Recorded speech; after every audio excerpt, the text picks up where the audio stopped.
నమస్కారం వి తెలుగు న్యూస్ కి స్వాగతం. హెడ్లైన్స్ చూద్దాం.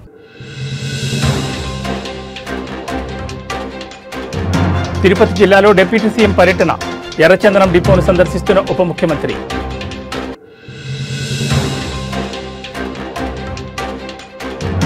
అకస్మాత్తుగా ఫ్లైట్ సర్వీస్ రద్దు, శంషాబాద్ ఎయిర్పోర్ట్లో ప్రయాణికుల ఆందోళన.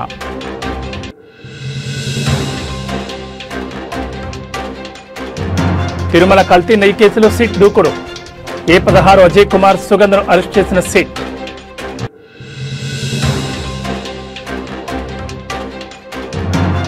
తెలంగాణను వణికిస్తున్న చలి, రేపటి నుంచి గణనీయంగా తగ్గనున్న ఉష్ణోగ్రతలు. ఇక డీటెయిల్స్ చూస్తే పార్లమెంటు శీతాకాల సమావేశాలకు ముహూర్తం ఖరారైంది. డిసెంబర్ 1వ తేదీ నుంచి సమావేశాలు ప్రారంభం కానున్నాయని కేంద్ర ప్రభుత్వం శనివారం ప్రకటించింది. మొత్తం 19 రోజుల పాటు జరగనున్న ఈ సమావేశాలు డిసెంబర్ 19న ముగియనున్నాయి. ఈ విషయాన్ని కేంద్ర పార్లమెంటరీ వ్యవహారాల శాఖ మంత్రి కిరణ్ రిజిజు అధికారికంగా వెల్లడించారు. శీతాకాల సమావేశాల నిర్వహణకు సంబంధించి కేంద్ర ప్రభుత్వం పంపిన ప్రతిపాదనకు రాష్ట్రపతి ద్రౌపది ముర్ము ఆమోదముద్ర వేస్తారని ఆయన తెలిపారు. ఈ మేరకు సోషల్ మీడియా ప్లాట్ఫామ్ ఎక్స్ వేదికగా ఒక పోస్ట్ చేశారు. పార్లమెంటరీ వ్యవహారాల అత్యవసర పరిస్థితులకు లోబడి డిసెంబర్ 1 నుంచి 19 వరకు పార్లమెంట్ శీతాకాల సమావేశాలు నిర్వహించాలన్న ప్రభుత్వ ప్రతిపాదనను రాష్ట్రపతి ఆమోదించారు. దీంతో సమావేశాల నిర్వహణకు మార్గం సుగమమైంది. త్వరలోనే ఈ సమావేశాలు చర్చించాల్సిన అంశాలపై ప్రభుత్వం కసరత్తు ప్రారంభించనుంది.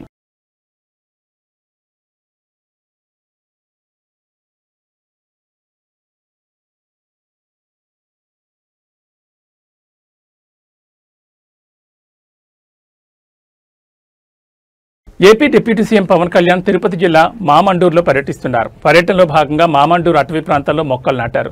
అనంతరం మంగళం రోడ్లోని గిడ్డంగిని పరిశీలించారు. 40 ఎకరాల విస్తీర్ణంలో నిర్మించిన ఎర్రచందనం గోదాములను పరిశీలించారు. ఈ పర్యటనలో ఆయన ఎర్రచందనం అక్రమ రవాణా, ఇతర అంశాలపై దృష్టి సారించారు.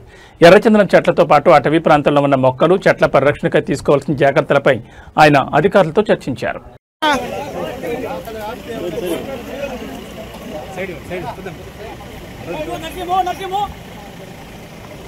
Side run. Mo.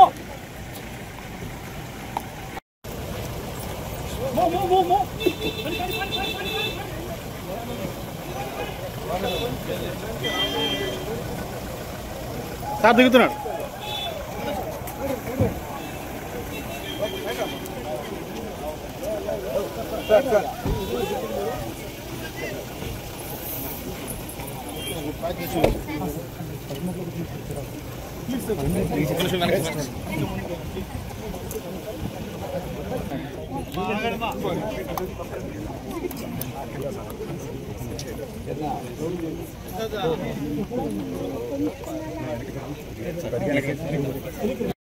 అలాగే వెళ్ళిపోతున్నారా? అలాగే ఉమ్మడి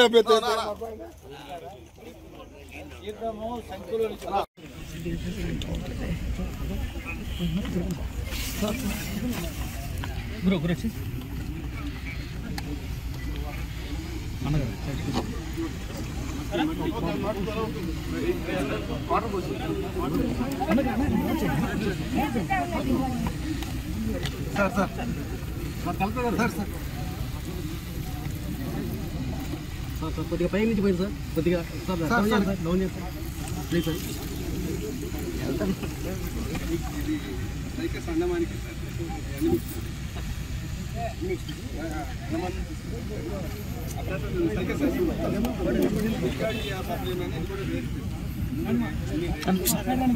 కొద్ది సైడ్ ది బ్రదర్.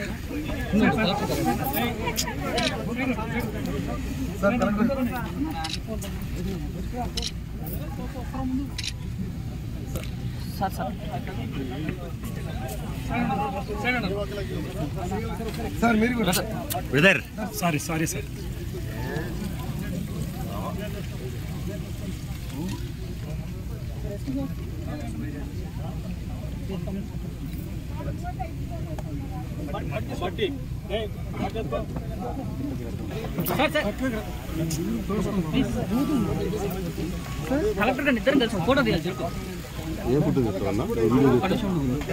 కొద్ది సైడ్ రా బ్రదర్.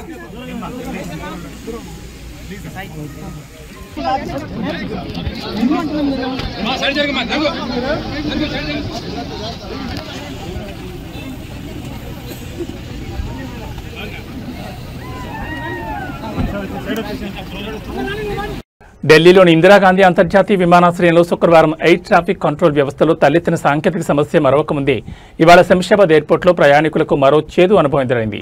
వియత్నాం ఎయిర్లైన్స్కు చెందిన VN 984 ఫ్లైట్ శుక్రవారం రాత్రి శంషాబాద్ నుంచి వియత్నాంకు బయలుదేరాల్సి ఉంది. అయితే ఆ విమానంలో సాంకేతిక సమస్య తలెత్తడంతో ఎయిర్లైన్ సిబ్బంది సర్వీసును అకస్మాత్తుగా నిలిపివేశారు. దీంతో 200 మంది ప్రయాణికులు రాత్రంతా ఎయిర్పోర్ట్లోనే పడిగాపులు కాస్తారు.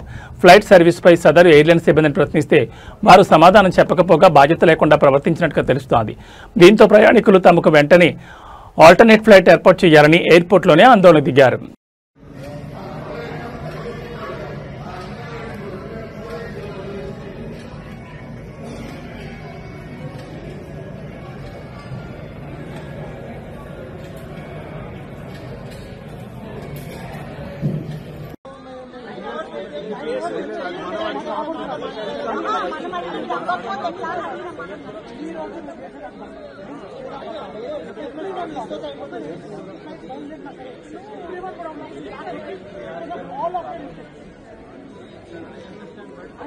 जिम्मेदार पड़ेगा ना, वो क्यों जिम्मेदार होगा? वो वहाँ पे काम करता है, वो यहाँ का जिम्मेदार है. अब क्या वो इंचार्ज है, वो इंचार्ज है, ठीक है, बट कोई तो उसका हेल्प करना पड़ेगा.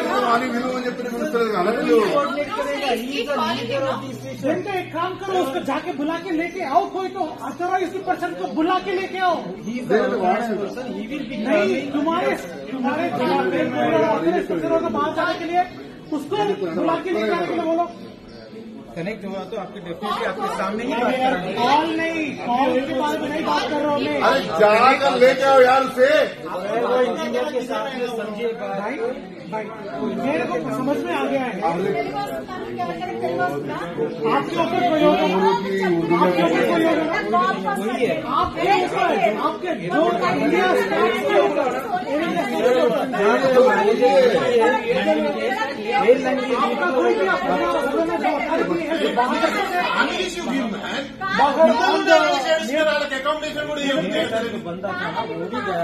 उसको बोलो, उसको निकाल के यहाँ पे लेके आने के लिए, क्योंकि यहाँ पे 160 people are waiting for it.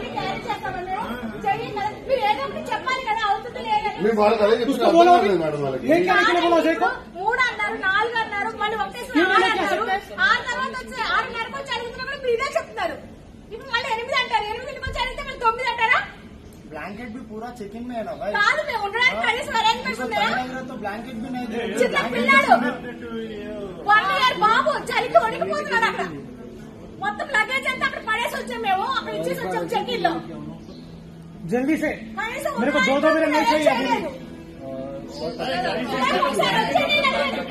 ఇందాక వచ్చి అడిగాను నేను, అడిగాను చిన్న పిల్లాడండి, ఆ బాబుకి ఫీవర్ వచ్చింది, పడుకోవడానికి కూడా లేదు, ఈ లైట్ కి పడుకోవట్లేదు, మీరు కనీసం ఆ బాబుకి పడుకోవడానికి అరేంజ్ చేయండి, ఫ్లైట్ కోసం అడగట్లేదు నేనని చెప్పి వచ్చి అడిగాను.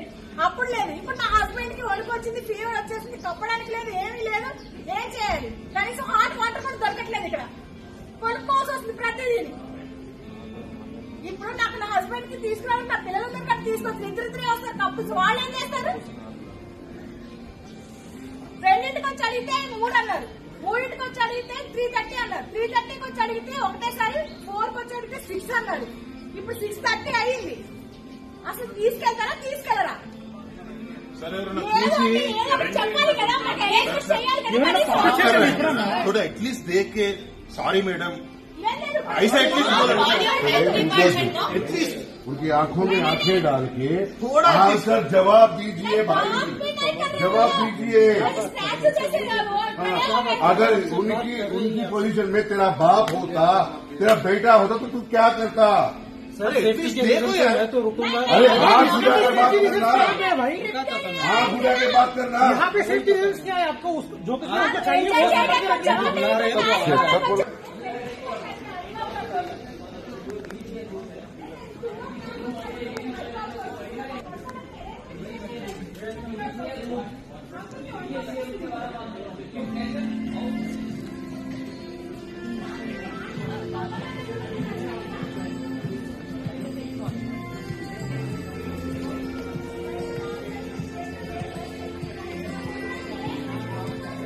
తెలంగాణలో గత కొన్ని రోజులుగా కురిసిన వర్షాలకు తెరపడింది. ఇకపై రాష్ట్ర ప్రజలను చలి వణికించనుంది. రేపటి నుంచి రాష్ట్ర వ్యాప్తంగా రాత్రిపూట ఉష్ణోగ్రతలు గణనీయంగా పడిపోనున్నాయని హైదరాబాద్ వాతావరణ కేంద్రం వెల్లడించింది. రాబోయే రోజుల్లో కనిష్ట ఉష్ణోగ్రతలు 9 నుంచి 14 డిగ్రీల మధ్య నమోదయ్యే అవకాశం ఉందని పేర్కొంది. వాతావరణ మార్పుల నేపథ్యంలో రాష్ట్రంలోని 23 జిల్లాలకు ఎల్లో అలర్ట్ జారీ చేశారు. ఈ జిల్లాల్లో కనిష్ట ఉష్ణోగ్రతలు 12 నుంచి 14 డిగ్రీల మధ్య నమోదవుతాయని అధికారులు అంచనా వేశారు. ప్రజలు అప్రమత్తంగా ఉండాలని సూచించారు. ముఖ్యంగా ఆసిఫాబాద్, మంచిర్యాల, నిర్మల్ జిల్లాలో చలి తీవ్రత ఎక్కువగా ఉండనుంది. ఈ ప్రాంతాల్లో కనిష్ట ఉష్ణోగ్రతలు 10 డిగ్రీల సెల్సియస్ కంటే తక్కువకు పడిపోయే అవకాశం ఉందని వాతావరణ కేంద్రం హెచ్చరించింది. ఈ నేపథ్యంలో ఆయా జిల్లాలకు ఆరెంజ్ అలర్ట్ జారీ చేసింది. ఇప్పటికే రాష్ట్రంలో ఉష్ణోగ్రతలు పడిపోవడం ప్రారంభమైంది. శనివారం ఆదిలాబాద్ జిల్లా బేలలో అత్యల్పంగా 14.8 డిగ్రీల కనిష్ట ఉష్ణోగ్రత నమోదైనట్లు అధికారులు తెలిపారు. శనివారం రాత్రి నుంచే ఉష్ణోగ్రతలు తగ్గుముఖం పట్టినా రేపటి నుంచి చలి ప్రభావం మరింత స్పష్టంగా కనిపించనుందని వాతావరణ శాఖ వివరించింది.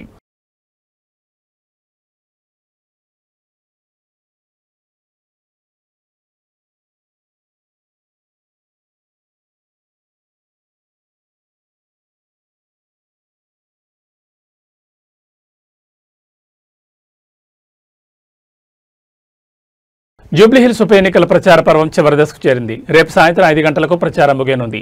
ఈ ఎన్నికల్లో అధికార ప్రతిపక్షాలు నువ్వా నేనా అన్నట్లు ఓటర్లను ఆకర్షించేందుకు ఎత్తుకు పై ఎత్తులు వేస్తున్నాయి. ఇంటింటి ప్రచారం, రోడ్లు, కార్నర్ మీటింగ్ పేరుతో హోరెత్తిస్తున్నాయి.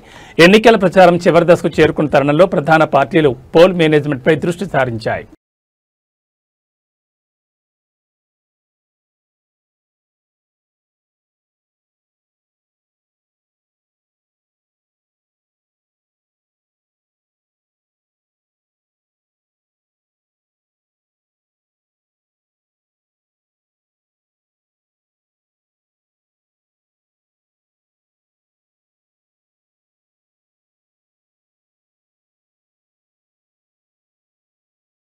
తిరుమలలో కలకలం సృష్టించిన కల్తీ నెయ్యి కేసులో సిట్ దూకుడు పెంచింది. తిరుమల లడ్డు నెయ్యి కల్తీ కేసులో కీలక నిందితుడిగా ఉన్న A16 అజయ్ కుమార్ సుగంధను అరెస్ట్ చేసినట్లు సిట్ అధికారులు తెలిపారు.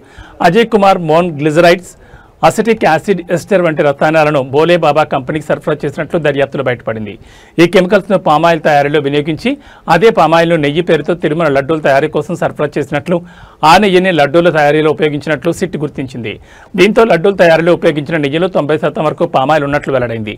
గత 7 ఏళ్లుగా బోలే బాబా కంపెనీకి పామాయిల్ తయారీలో అవసరమైన కెమికల్స్ ను అజయ్ కుమార్ సరఫరా చేస్తున్నట్లు సిట్ పేర్కొంది. ఇక అజయ్ కుమార్ ను నెల్లూరు ఏసీబీ కోర్టులో హాజరుపరిచారు సిట్ అధికారులు. దీంతో అజయ్ కుమార్ కి నెల 21వ తేదీ వరకు రిమాండ్ విధించింది ఏసీబీ ప్రత్యేక న్యాయస్థానం.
తెలంగాణలోని నల్గొండ జిల్లాలో ఈ ఉదయం పెను ప్రమాదం తప్పింది. వేగంగా వెళ్తున్న ఓ ఇన్నోవా కారు అదుపు తప్పి డివైడర్ ఢీకొని బోల్తా పడింది. క్షణాల్లోనే కారులో మంటలు చెలరేగి పూర్తిగా దగ్ధమైంది. అయితే అదృష్టవశాత్తు కారులో ప్రయాణిస్తున్న 8 మంది సురక్షితంగా బయటపడడంతో అందరూ ఊపిరి పీల్చుకున్నారు. చిట్యాల మండలం గుండ్రాంపల్లి వద్ద హైదరాబాద్ విజయవాడ 65వ జాతీయ రహదారిపై ఈ ఘటన చోటు చేసుకుంది. ఓ ఇన్నోవా కారు యూటర్న్ తీసుకునే క్రమంలో అదుపు తప్పి డివైడర్ను బలంగా ఢీకొట్టింది. ఆ వేగానికి కారు రోడ్డుపైనే పల్టీలు కొట్టింది. వెంటనే ఇంజన్లో మంటలు చెలరేగి కారు మొత్తానికి వ్యాపించాయి. ఏం జరుగుతుందో తెలుసుకునే లోపే ప్రయాణికులు అప్రమత్తమై కారులో నుంచి బయటకు దూకేశారు. సమాచారం అందుకున్న అగ్నిమాపక సిబ్బంది వెంటనే ఘటనా స్థలానికి చేరుకుని మంటలను ఆర్పివేశారు. కానీ అప్పటికే కారు పూర్తిగా కాలి బూడిదైంది. ఈ ప్రమాదం కారణంగా జాతీయ రహదారిపై వాహనాల రాకపోకలకు తీవ్ర అంతరాయం కలిగింది. కారును రోడ్డుపై నుంచి తొలగించే వరకు భారీగా ట్రాఫిక్ జామ్ అయింది. ఈ ఘటనపై పోలీసులు కేసు నమోదు చేసుకుని దర్యాప్తు చేస్తున్నారు.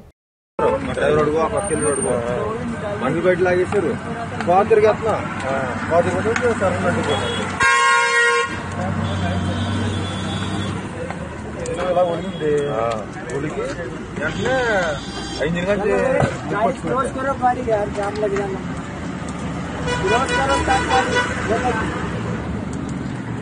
पास करो गाड़ी, लंबा गाड़ी है ना, पराना है जाओ पास करो गाड़ी एक साइड और अरे पास करो, बहुत लंबा जाम लग जाएगा। శ్రీ సత్యసాయి జిల్లా పెనుగొండలో శ్రీ భక్త కనకదాస్ జయంతి ఉత్సవాలను బీసీ సంక్షేమ శాఖ మంత్రి సవిత నిర్వహించారు. ఈ సందర్భంగా మంత్రి మాట్లాడుతూ భక్త కనకదాస్ జయంతిని రాష్ట్ర ప్రభుత్వం అధికారికంగా నిర్వహిస్తోందని, యువగాళం పాదయాత్రలో ఐటీ శాఖ మంత్రి నారా లోకేష్ కురుబ కులస్తులకు ఇచ్చిన హామీ నిలబెట్టుకున్నారని అన్నారు. కురుబ కులస్తుల ఆరాధ్య దైవం బేరయ్య దేవాలయాలను పునరుద్ధరిస్తామని, బేరయ్య దేవాలయాల్లో పూజారులుగా ఉన్న వారికి గౌరవవేతనం దగ్గరలో అందిస్తామని తెలిపారు. కురుబ కులస్తులకు ఉన్ని తీయడానికి అత్యాధునిక పరికరాలను సబ్సిడీలో ఇవ్వనున్నట్లు ప్రకటించిన మంత్రి సవిత, తిరుమల కొండపైన తిరుమల తిరుపతి దేవస్థాన ఆధ్వర్యంలో కురుబ కులస్తుల కోసం భక్త కనకదాస్ పీఠం దగ్గరలో నిర్మించేందుకు ఏర్పాటు చేస్తున్నామని తెలిపారు.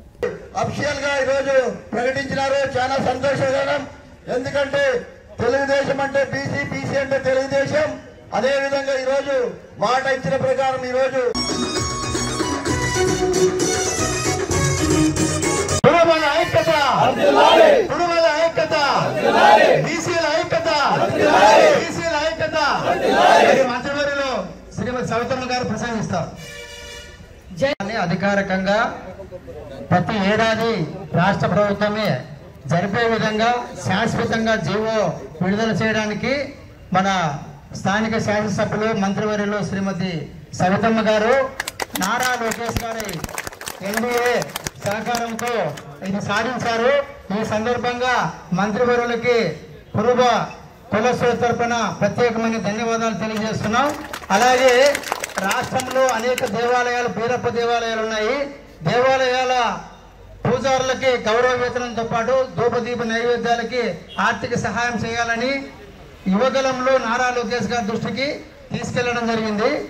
ఆ విషయాన్ని కూడా జీవో విడుదల చేస్తూ మొత్తం దేవాదాయ శాఖ ద్వారా రాష్ట్రంలో ఎన్ని బీరప్ప దేవాలయాలు ఉన్నాయో ఆ వివరాలు సేకరించడానికి ఆదేశాలు జారీ చేశారు. మరి ఈ ఆదేశాలు రావడానికి మన మంత్రివర్యులు సవితమ్మ గారు, నారా లోకేష్ గారు, ఎన్డీఏ ప్రభుత్వం పెద్ద ఎత్తున కృషి చేయడం వల్ల ఇది సాధ్యమైంది. మరి ఇది ఈ రెండు డిమాండ్లు ప్రధానంగా మనం ముందున్నటువంటివి. మిగతాది కూడా మనకి గొర్రెల కాపరులకి 50 సంవత్సరాలు పైబడిన వాళ్ళకి మనం సామాజిక పెన్షన్ 4000 ఇవ్వాలని చెప్పని డిమాండ్ చేశాము. అలాగే మరి ప్రమాదంలో చనిపోయే గొర్రెల కాపరులకి 10 లక్షల బీమా ఇవ్వాలని, సహజ మరణానికి 5 లక్షల బీమా ఇవ్వాలని చెప్పే డిమాండ్లు ప్రభుత్వం ముందు ఉన్నాయి. అలాగే తిరుమలలో కనక పీఠం ఏర్పాటు చేయడానికి 2 ఎకరాల స్థలం ఇవ్వడానికి మన గౌరవనీయులు ముఖ్యమంత్రి చంద్రబాబు నాయుడు గారు హామీ ఇచ్చారు. త్వరలో మంత్రి గారి ఆధ్వర్యంలో ఒక ప్రతినిధి బృందం అక్కడికి వెళ్లి కలవడం జరుగుతుంది. దానికి కూడా తగిన సత్వర చర్యలు తీసుకోవడానికి ప్రభుత్వం సానుకూలంగా స్పందించింది. అలాగే అమరావతిలో కూడా కనక భవన్ ఏర్పాటు చేయడానికి, కనకదాస సర్కిల్ ఏర్పాటు చేసి అక్కడ కనకదాస విగ్రహం ఏర్పాటు చేయడానికి స్థలం కూడా కేటాయించడానికి ప్రభుత్వం అన్ని చర్యలు తీసుకుంటోంది. కురుబల యొక్క ప్రధాన సమస్యలు పరిష్కరించడానికి కృషి చేస్తున్నటువంటి మన కురుబల ఆడబిడ్డ శ్రీమతి మంత్రి సవితమ్మ గారికి కురుబ కులస్తుల తరఫున మరొకసారి కృతజ్ఞతలు తెలియజేస్తున్నాం. మరి కులస్తులకు సంబంధించి ఇతర కార్పొరేషన్ యొక్క నిధులు వస్తే మనకు రుణాలు స్వయం ఉపాధికి అందుకోవడానికి అవకాశం ఉంది. నిధులు కూడా కేటాయిస్తున్నట్లు 2 రోజుల క్రితమే మరి మంత్రివర్యులు రాష్ట్రంలో ఉన్నటువంటి అన్ని కార్పొరేషన్లు చైర్మన్లతోనూ డైరెక్టర్లతో మీటింగ్ పెట్టుకోవడం జరిగింది. సో ఈ సందర్భంగా మొత్తం లక్షలాది మంది, రాష్ట్రంలో ఉన్నటువంటి లక్షలాది మంది కురుబల తరపున ప్రత్యేకమైన ధన్యవాదాలు తెలియజేస్తున్నాం. మేడం, మీ వెన్నంటి మేము కురుబలు నడుస్తామని, మాకు మీరు ఎన్నో వేళలా అండగా ఉండాలని మరొకసారి కోరుకుంటూ ఈ జయంతి వేడుకలకు మీరు ప్రధాన అతిథిగా వచ్చి ఈ కార్యక్రమాన్ని నిర్వహించినందుకు పెనుగొండ కురుబ సంఘం తరపున ప్రత్యేకమైన ధన్యవాదాలు madam. Thank you madam. Prakasam జిల్లాలోని పామూరు వగ్గంపల్లి వద్ద రోడ్డు ప్రమాదం చోటు చేసుకుంది. ప్రయాణికులతో వెళ్తున్న ఆర్టీసీ బస్సును డీసీఎం ఢీకొట్టడంతో ఈ ప్రమాదం జరిగింది. వివరాల్లోకి వెళ్తే పామూరు నుంచి కనిగిరికి ఆర్టీసీ బస్సు శనివారం ఉదయం బయలుదేరింది. బస్సు వగ్గంపల్లి సమీపించిన సమయంలో అటుగా వస్తున్న డీసీఎం బస్సును ఢీకొట్టింది. దీంతో బస్సు పాక్షికంగా ధ్వంసమైంది. డీసీఎం ఢీకొట్టడం వల్ల బస్సులోని సుమారు 10 మందికి గాయాలయ్యాయి. డ్రైవర్ కూడా తీవ్రంగా గాయపడ్డారు. క్షతగాత్రులను చికిత్స నిమిత్తం కనిగిరి ఆసుపత్రికి తరలించారు.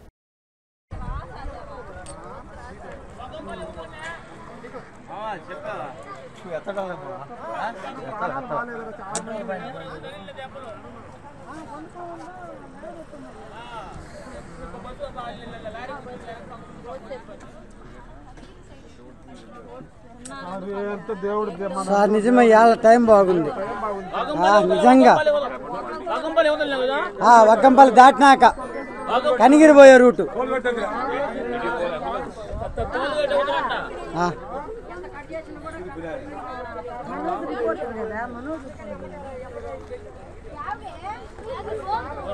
వీడియో పెట్టాను ఆయనకు